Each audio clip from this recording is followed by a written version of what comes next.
بس چند دو تین حدیث پر پڑھیں گے کیونکہ آپ سب آپ کو پتہ ہے آج کا دن جو ہے خاص و خاص دن سیدہ خاتون جنت کا 3 رمضان مبارک ہے. سیدہ نساء العالمین کا بھی سال مبارک ہے، مثال باکمال ہے. یہ وہ سیدہ ہیں کہ جن کا رونا تو بڑی دور کی بات ہے، جن کا غمگین ہونا بھی سرکار کو ناگوار ہے. اور درود پاک کے حوالے سے ہم روزانہ درود پاک پڑھتے ہیں، اس کے حوالے سے میں ایک بات کرتا چلوں. اب کوئی بندہ مسجد میں آ کر بندہ رب سے ہم کلام ہونے کی کوشش کرے تو بندہ قاری صاحب مسجد میں ہوتے ہیں ہر وقت، بندہ آگے بات کرے یا اللہ میں نماز ویسے پڑھنا چاہتا ہوں جیسے تو نماز پڑھتا ہے. تو قاری صاحب ہوں گے یا کوئی بندہ پاس ہوگا وہ کہے گا بھائی اللہ تعالیٰ نے نماز کا حکم دیا ہے، اللہ نماز خود نہیں پڑھتا. اچھا یا اللہ میں صدقہ ویسے دینا چاہتا ہوں جیسے تو صدقہ دیتا ہے. پھر قاری صاحب کہیں گے میرے بھائی میرے بیٹے میرے بزرگ اللہ تعالیٰ نے صدقہ دینے کا حکم دیا ہے، صدقہ خود نہیں دیتا.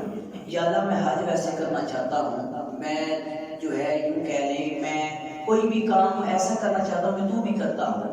تو اب قاری صاحب کہیں گے بھی اللہ نے ہر چیز کا حکم دیا ہے، صدقہ دو زکوٰۃ دو خیرات کرو، اللہ یہ خود کچھ کام نہیں کرتا. پھر بندہ آگے سے کہے یا اللہ کوئی ایسی چیز تو ہو جو میں تو بھی کرتا ہو اور میں بھی کر لوں، تاکہ مجھے کوئی باہر والا بندہ اعتراض نہ کر سکے یہ کام تو کیا کر رہا ہے، یہ میں انہیں بتا سکوں میں وہ کام کر رہا ہوں جو صرف میں نہیں کرتا، میرا رب بھی کرتا ہے، رب کے فرشتے بھی کرتے ہیں.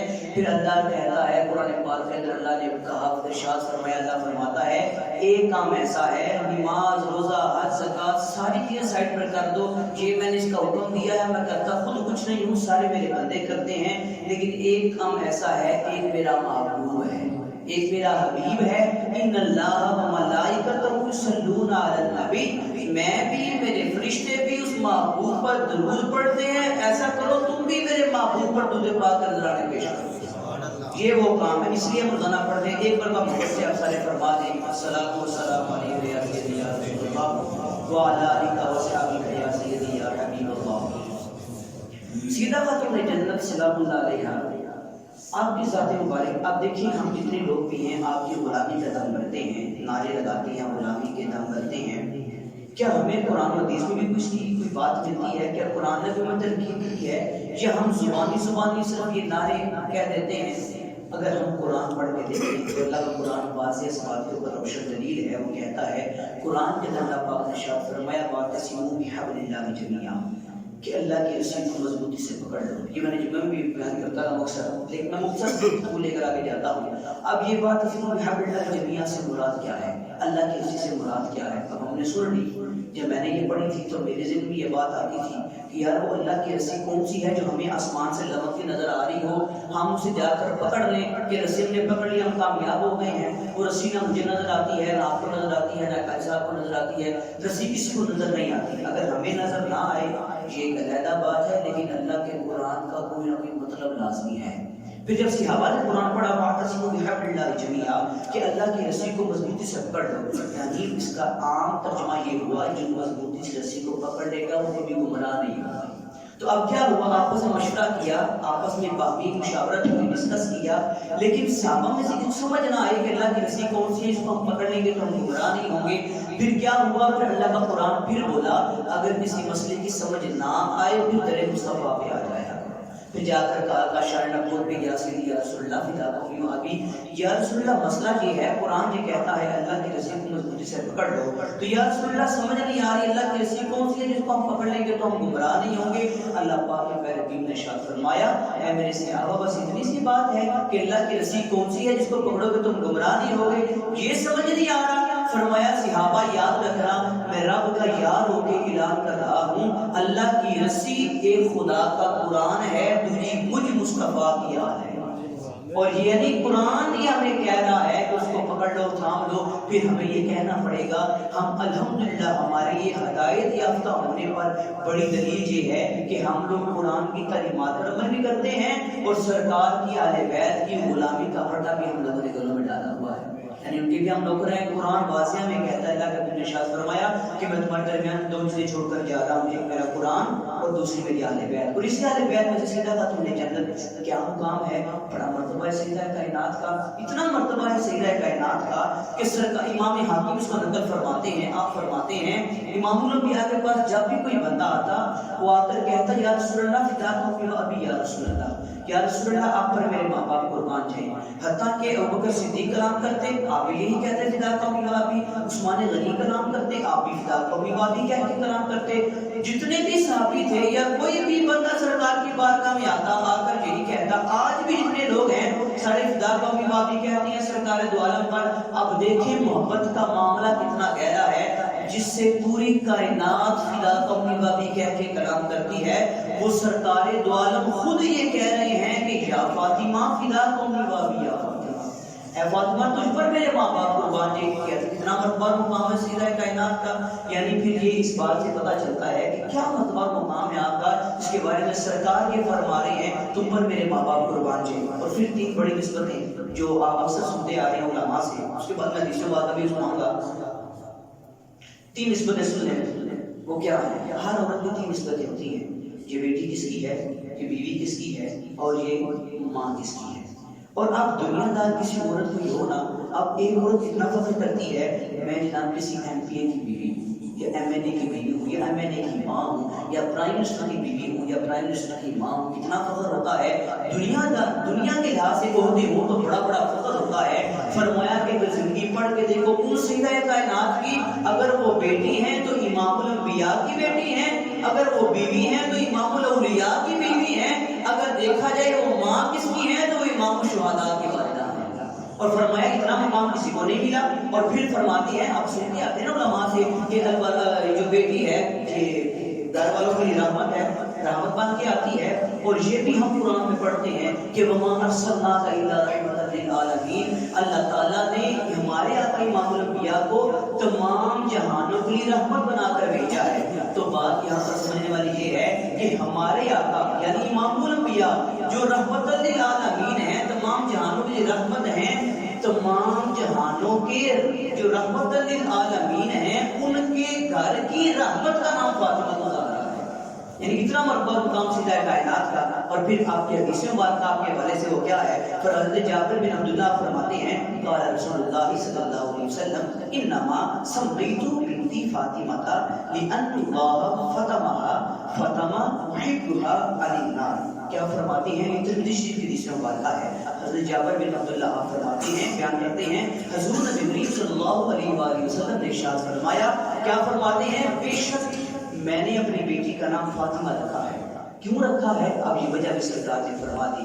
اس لیے فرما دی کہ آپ دیکھیں جو ہم سرکار کے نوکر ہیں در زہرا کے اتنے بھی ہم جو غلام ہیں ان کے لیے کتنا بڑا انعام ہے. فرمایا میں نے اپنی بیٹی کا نام فاطمہ اس لیے رکھا ہے کیونکہ اللہ تعالیٰ نے اسے اور اس کے چاہنے والوں کو آگ سے چھڑا دیا ہے. اور میری بیٹی فاطمہ جو ہے یہ ان کو آگ سے بھی چھڑوائے گی. اس کے حوالے سے اگر بندہ ہم دیکھنے لگ پڑے تو بڑی لمبی حدیث مبارکہ ہے. میں اکثر سناتا ہوں، یہ میرے سامنے ہے. ایک خاتمہ اس کا نام بریدہ تھا یا بریدہ تھا. اب وہ میں اکثر یہ سناتا ہوں وہ کیا ہے، بریدہ تھا یا بریدہ اس کا نام تھا. وہ کرتی کیا تھی؟ وہ سرکار کی اہل بیت کی خاتمہ تھی، سرکار کی بھی خاتمہ تھی. تو اس کا معاملہ تھا خدمت وغیرہ کرنا. تو ایک دن وہ بڑھیا ہو گئی تھی. ایک دن چلتے ہوئے گزرتے ہوئے ایک بندہ اس کے پاس دیکھا، اس نے بڑھیا کو، اس نے کہا تم نے ساری زندگی سرکار کے گھر والوں کے لیے وقت کر دی ہے، تمہیں کیا ملا یہاں پر وقت کرنے سے؟ جاؤ جا کر زندگی بسر کرو، تم نے ساری زندگی ضائع کر دی اپنی، جاؤ جا کر بسر کرو. اب وہ بڑھیا کی آنکھوں میں آنسو آئے. جب نے یہ بات سنی کہ سرکار کے اہل بیت کے بارے میں یہ بات کر رہے ہیں تو فوراً سرکار کی بارگاہ میں گئی. یہ میں اکثر سناتا ہوں. تو فوراً سرکار کی بارگاہ میں گئے اور جا کر سرکار سے کہا، سرکار کی بارگاہ میں عرض کی یا رسول اللہ یہ کیا معاملہ ہے؟ کیا یہ ایسا معاملہ ہو سکتا ہے کہ مجھے آپ کا یہ تعلق نسب فائدہ نہیں دے سکتا؟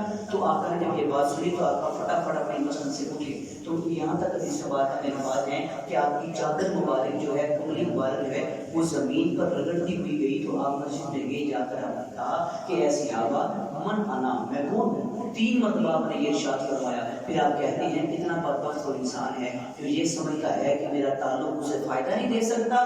اب یاد رکھنا میں رب کا یار اعلان کرتا ہوں جس کا تعلق میرے ساتھ ہو جائے یا میری اہل بیت کے ساتھ ہو جائے تو پھر ہوگا کیا؟ مجھ محمد پر اس کی بھی شفاعت واجب ہو گئی ہے اور آگے سے وہ بندہ جس کو ہاتھ لگائے گا اپنے ساتھ جنت میں لے کر چلا جائے گا. یعنی کتنا بڑا اس کو انعام ہے، کتنا بڑا یہ یوں کہہ لیں بینیفٹس بندے کو مل گیا حکومت کرنے والے کو. اور پھر ہم اس کی سرکاری غلامی کا دام کرتے ہیں. ہمیں یہ پتہ ہے اسی نے ہمیں قبر میں بھی کامیاب کرنا ہے، اسی غلامی نے ہمیں حشر میں بھی کامیاب کرنا ہے، اسی غلامی نے ہمیں سارے معاملات طے کرنے ہیں. حضرت ابن عباس حضرت غازی عباس جو ہے آپ کا معمول کیا تھا؟ ہم یہ کہتے ہیں نا کہ بھائی ہمارا یہ تعارف ہے فلانا، یہ تعارف ہے فلانا، یہ عہدیدار ہے فلانا، یہ عہدیدار ہے. حضرت مولا غازی عباس آپ کون تھے؟ آپ جناب حسنین کریمین کے چھوٹے بھائی تھے، یعنی سرکار مولا علی کی دوسری بیوی میں سے آپ تھے. تو آپ کا طریقہ کار کیا تھا؟ آپ یہ سنیں کیا طریقہ کار تھا. گفتگو میں سمیٹ رہا ہوں، کیا آخری میں بات ہے، کیا طریقہ کار تھا آپ کا؟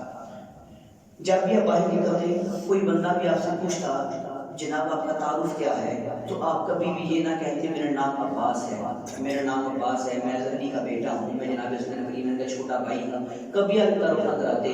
کتابیں اٹھا کے دیکھیں، سیرت تاریخ اٹھا کر دیکھیں، ہمیشہ آپ نے یہ کہا ہے میں سیدہ پاک کے جو بچے ہیں ان کا میں نوکر ہوں، میں ان کا نوکر ہوں، میں ان کی غلامی کرنے والا ہوں. ہمیشہ آپ نے یہ کہا. تو ایک دن آپ جا رہے تھے، لوگوں نے روکا تو انہوں نے کہا کہ بھائی اپنا تعارف بتا کر جائیں. تو انہوں نے کہا میں سیدہ کے بچوں کا غلام ہوں، ان کا میں نوکر ہوں. تو انہوں نے کہا کہ جناب عباس ہمیں پتہ ہے آپ کا نام عباس ہے، تو آپ ہمیشہ تعارف یہ کرواتے ہیں کہ میں زہرا کے بچوں کا نوکر ہوں، ہمیشہ تعارف یہ کرواتے ہیں، کبھی اپنا نام آپ نے نہیں لے کر کچھ کہا. تو آپ کے والد کا کیا نام ہے؟ انہوں نے کہا جی میرے بابا کا نام علی ہے. تو انہوں نے پھر یہ کہا جن کے آپ غلام ہیں ان کے بابا کا کیا نام ہے؟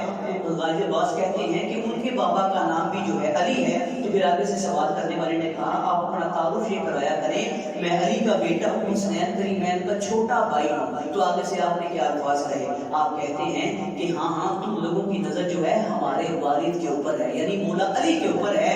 اگر مجھ سے پوچھو تو میری نظر ان کی ماں فاطمہ کی طرف ہے کہ ان کی ماں فاطمہ کا مقام وراء الورا ہے. میری ماں ام البنین ہے، ان کی ماں فاطمہ تو زہرا ہے. میری ماں نے یہ دس دیا ہے اے میرے بیٹے عباس مجھے بھی جتنی عزتیں ملی ہیں، جتنا مقام ملا ہے سیدہ کے در سے ملا ہے.